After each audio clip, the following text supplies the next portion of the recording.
Antecedentes y estructura de la tabla periódica. Buenos días, chicos. Este tema vamos a ver ahora en química.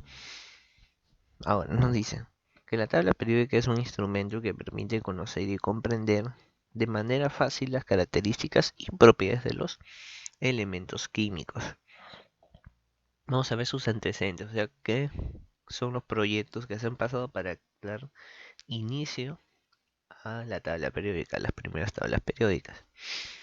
A medida que el hombre conoce la naturaleza, va descubriendo diferentes elementos químicos y se observa que muchos de ellos tienen semejanzas físicas y químicas.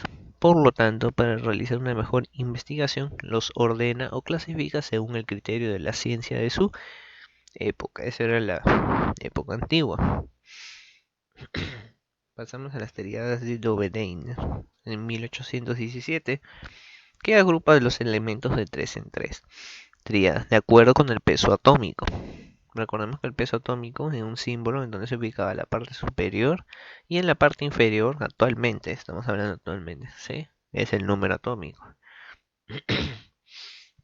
Entonces, teniendo en cuenta que el elemento central posee un peso atómico igual a la semisuma de los pesos atómicos de los elementos extremos. Y acá vemos un ejemplo. Por ejemplo, tenemos el litio, el sodio y el potasio. El peso atómico del litio 7, del potasio 39, ambos son extremos. Sumamos 7 más 39, 46. Como nos dicen semisuma, es dividirlo entre 2. Dividimos entre 2 y nos daba el del sodio. Ahora, la nota, cada tríada tiene elementos con propiedades químicas semejantes. Ahora acá pasamos a las octavas de Newlands. Agrupa los elementos en grupos de 7 en función de su peso atómico ascendente, de manera que el octavo elemento tenga propiedades semejantes al primero. Y acá vemos otro ejemplo. De nuevo con el litio, berilio, boro, carbono, nitrógeno, oxígeno y flúor. Vemos que acá los pesos atómicos van a aumentar: 7, 9, 11, 12, 15, 16 y 19. Acá vemos otro ejemplo. Sodio, magnesio, boro, carbono, nitrógeno, oxígeno y flúor no se cumplen en este caso. Porque miren, vemos 23, 24 y después baja y recién vuelve a aumentar de nuevo. Tendría que ir el flúor acá, el oxígeno antes y estos dos ser los últimos. Y es por eso que no se cumplían las octavas. Las octavas de Newlands, que nos decía que iba a disminuir. O sea que, por ejemplo, acá llegaba a 19 y el siguiente elemento iba a regresar, por ejemplo, a 10, así, y iba a seguir aumentando. Y no se cumplía eso. Ahora pasamos a la tabla periódica de Mendeleev, que lo realizó en 1869.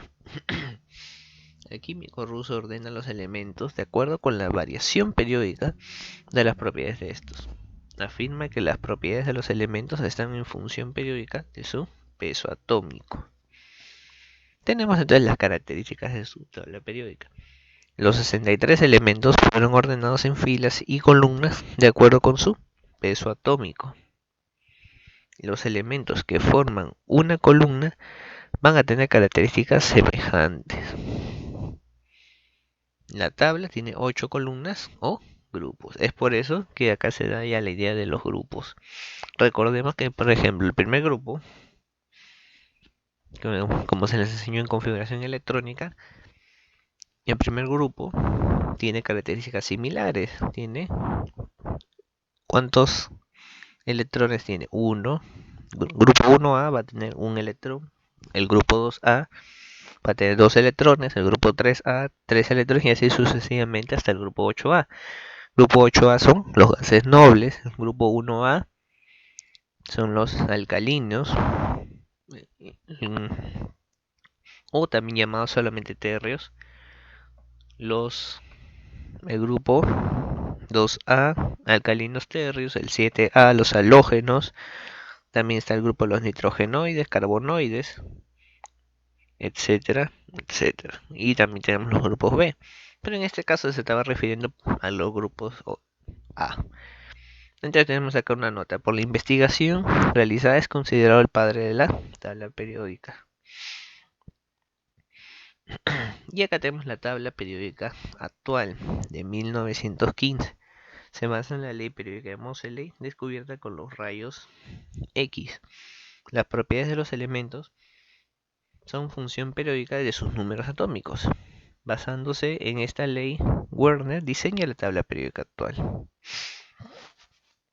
Ahora, tenemos una nota también llamada tabla periódica de forma larga, ya que se basa en la ley periódica y en la configuración electrónica. Como les había mencionado, ya existe un orden de los átomos según el número atómico y según el número de masa, y ya está clasificado ya, no solamente en grupos, también ya se comienza a clasificar en los periodos de las familias. Entonces, espero que hayan podido entender la clase de hoy día, que se ha basado en la historia de la tabla periódica. Entonces, y nos vemos en la siguiente semana. Gracias.